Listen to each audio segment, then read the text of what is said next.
Yo, Hide Yuki here.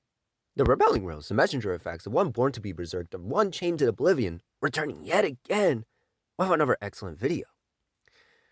Today, I wanted to go over the top 10 greatest shonen manga of all time. After I did that amazing video talking about the greatest seinen manga of all time, I knew I had to go in on the shonen. Because there are great shonen out there. It's just you gotta put the work in to find great shonen, right? So this is not gonna be your typical list. We're not gonna have your, usual bullshit battle shonen on here. We're gonna actually have some heat, some greatness.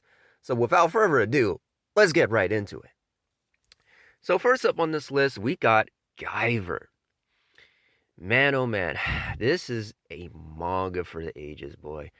I mean, wow. If you were around back in the day, you probably know what this series is.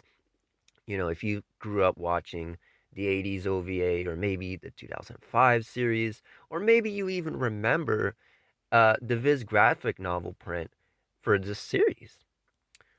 But what really makes this special is the fact that this manga accomplished something that most superhero manga have tried for ages upon ages doing, and is making the villains actually worth a damn. This series makes Kronos, that whole organization, literally turn the world upside down on its head, man. They have complete control of the world, complete control of society, and they rule it by fear. They rule it with some interesting reasoning. I'm meaning my hero could never, ever in its lifetime be on par with the greatness that is Guyver. On top of that, you have some beautiful artwork, you have great characters, and an engaging story to boot. You got everything in one here, which is why it's still one of the greatest hero manga of all time. All right, moving on. We have Chainsaw Man next. Chainsaw Man is a phenomenon, there's no doubt about it. Now, I do hate the fact that this series got a little too popular. It got mainstream when it really shouldn't have. But we're only talking about part one here because that bitch ass part two, ain't no one liking that shit. But part one is undeniably a masterpiece. It brings in elements from series of the past like Devilman, Toko, Devil's Awaken, and it just brings something fresh and new, especially for modern shonen. In an age where there's so many dark fantasy manga popping left and right, Chainsaw Man is one of those standouts for me where I'm like, my goodness, man, the characters here are so memorable. The story is great. It's not pretentious. It's quick. It's sweet. It's simple. Um, it's able to be short without losing that complexity. And that's something that Fujimoto has been able to accomplish for a long, long time. And it goes to show that you don't need to be some 30 plus volume series, some 40 plus, 50 plus, 80, 100 plus volume series to hit those heartstrings, to really flesh out your characters. And Chainsaw Man just did just that, right?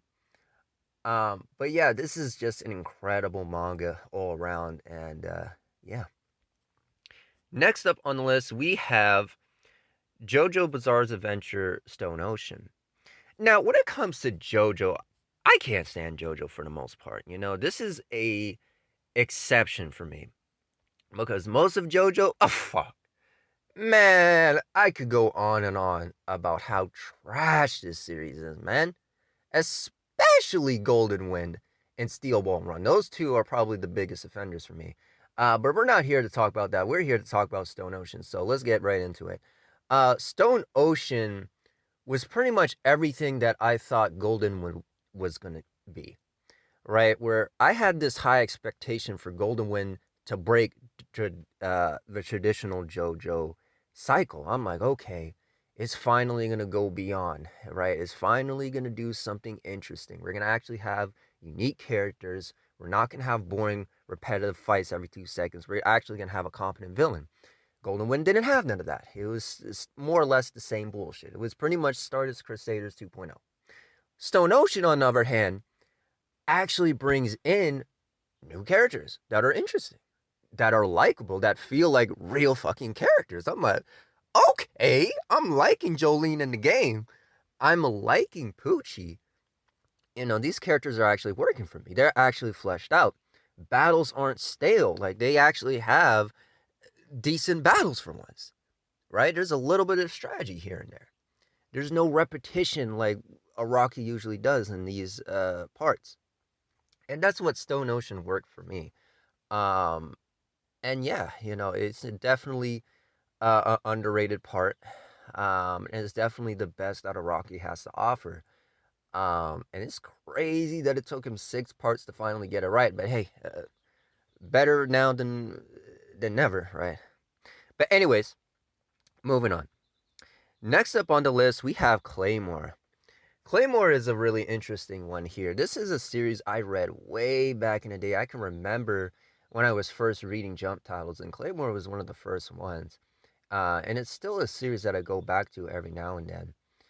But yeah, nothing short of incredible, man. Not many people really talk about Claymore. I mean, I guess they do nowadays because now people act like they know what Claymore is, and they see some recommendation. I'm like, oh yeah, I know what Claymore is. I'm like, were you really there? But regardless of if you've been there or not, it's still undeniably a great series, man. Um, it takes some bits and pieces from Berserk and makes it its own thing. Uh, right, great manga right here. So if you're looking for a series that has good female leads, right, and really good strong character development here, you're gonna find it in Claymore, of course. But anyways, moving on. Next up on the list, we have Rowgrad. Whoo, man, this was a short shonen series, but a great one to boot. This is definitely under the radar for most people. Most people just see this as, oh man, it's just an axed off manga. I'm like, okay, and still great. The art style by Obita is good as always. And it basically is an adaptation of Blue Dragon, if you guys are familiar with the game. Um, and yeah, it's just its own version of that. You have this boy that pretty much just is stuck in this shell, right? Stuck with this dragon for years upon years. And all he has is that dragon and maybe some other characters from the outside talking to him. And then finally, there comes a day where he's awakened with the dragon and he has to learn about the outside world, and take down an evil queen and her empire and stuff. And that queen, boy, she ain't playing these games. She fucking up everybody, man. But yeah, it's a very engaging series, man. Definitely would recommend this if you're into Chainsaw Man, especially if you like how Denji is as a character. Then you're probably gonna like some things about Raul himself in here. Um, so yeah. Next up, we have Platinum End. Now, Platinum End is a really shocking one. This is another series with Obita doing the artwork. And this ain't no Death Note. I know we love to compare this series to Death Note, but we gotta be honest. This is basically what Death Note should have been. Now, the only thing with this series is it's not flashy in your face like how Death Note was, which is the reason why the anime flopped. But we're talking about manga only, and there's no denying this manga was incredible, man. I mean, if you loved Demon Lord Dante by Go Nagai, but you want something a little more nuanced, you want something a little more, you know, on your feet like that, then Platinum End is definitely for you. It's a great series about philosophy, about a cycle of life, all that good stuff, man. And that ending, boy, that ending. When I saw that ending, I was like, yeah, this is for the greats, man. This is gonna be in the history books because that ending really solidified, really hit home just how well done that series is. And yeah, Death Note just can't compare to that. You know, there's no comparison. And plus, Monster exists, so it's just like, the fuck you reading Death Note for? You know, you got Monster and you got Platinum, man. But anyways, moving on. Next up on the list, we have Bless.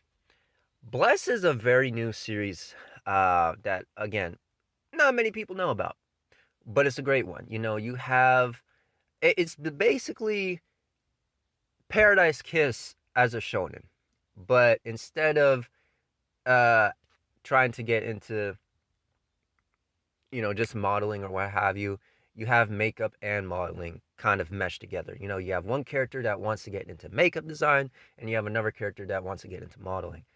Um, but yeah, it has a great brand new art style. I mean, looking beautiful, man. This is more of shojo than shonen, if we're being honest, but it's still considered a shonen.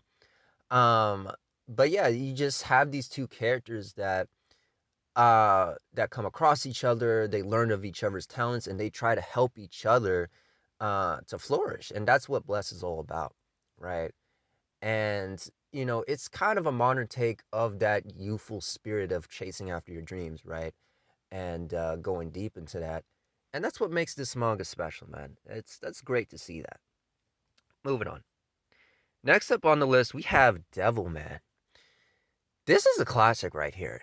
You know, if you haven't read Devilman by now, I'm just like, what, what fucking rock are you under? But boy, you've been missing out.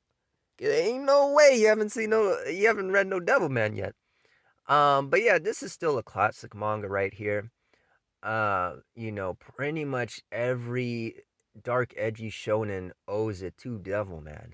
You know, and it still holds up. You know, this is a manga from the 70s that still holds up. I just find it so incredible when you have these old ass manga that still kick ass, man. They still pointing it out there, man. I mean, wow, the brutality in Devilman is just something else. The characters are very enjoyable. A lot of the best moments of this series still be hitting. And yeah, I mean, the paranoia too of the entire society when Japan just goes just completely under. I mean, man, there's just so many great things about this series. Anyways, moving on. Next up on the list, we have Heavy Metal Dark Fantasy, or also known as Bastard.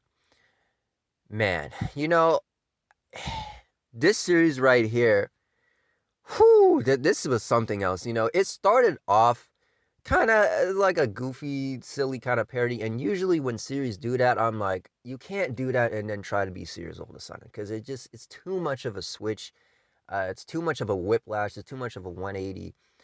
But somehow, some way, this series manages to do that and still be consistent. And I think it has to do with the characters themselves. The characters are so likable in here, like Dark Snyder and what have you, where it's just like you can just enjoy anything they do with these characters, man. You know, you have this completely torn up medieval time period with all these different characters running around with magic and stuff like that. Oh man, it's a lot of fun, man. And the art, whoo, boy, that art style, oh man, second to none, man. I mean, that art style is just incredible for a shonen. God damn, man. Whew, man, yeah, that art style is great.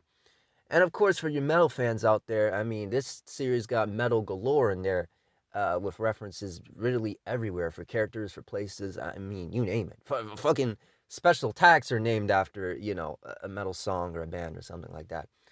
But yeah, great stuff right here. And last but not least, we have Hunter Hunter. Man, oh man. You know, people used to clown on this series for years upon years, but no more. No more, because they don't realize how truly great Hunter Hunter is, man. Your favorite shonen more than likely took something from Hunter Hunter. Let me let you know that real quick, you know. And it's 100 times better than your favorite shonen. And it would always will be, right? I mean, man, this is a legacy series at this point, man. I'm meaning when other shonen were ending, Hunter x Hunter came back swooped in and saved the day. Togashi was putting in that work, man. Jujutsu Kaisen ended. No one cared about that garbage. My Hero ended. No one cared about that garbage. Meanwhile, Togashi is out here putting out that chapter, writing up that goodness, man. And this is not like Yu Yu Hakusho where it's just like, oh, it's wants to be Dragon Ball, the Dragon Ball clone. No, this is its own thing, man. The characters in here are so well developed. It's insane, man. It pretty much is a gold standard for shonen. It's such a standout. I mean, they do stuff that most shonen wouldn't even dare doing.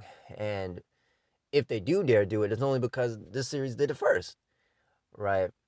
I mean, there's so many great moments in every single story arc of this series, man. It's amazing how consistent, how in-depth this series truly is. And yeah, I mean, it's nothing short of incredible, man. It is still the greatest shonen of all time. And with that being said, that's my list for y'all. Definitely the best of the best. And if you haven't heard of some of these, I mean, you should be on them right away. That's all I gotta say, man. But yeah, Yuki here, the Rebelling Rose, and until next time, I'll see you.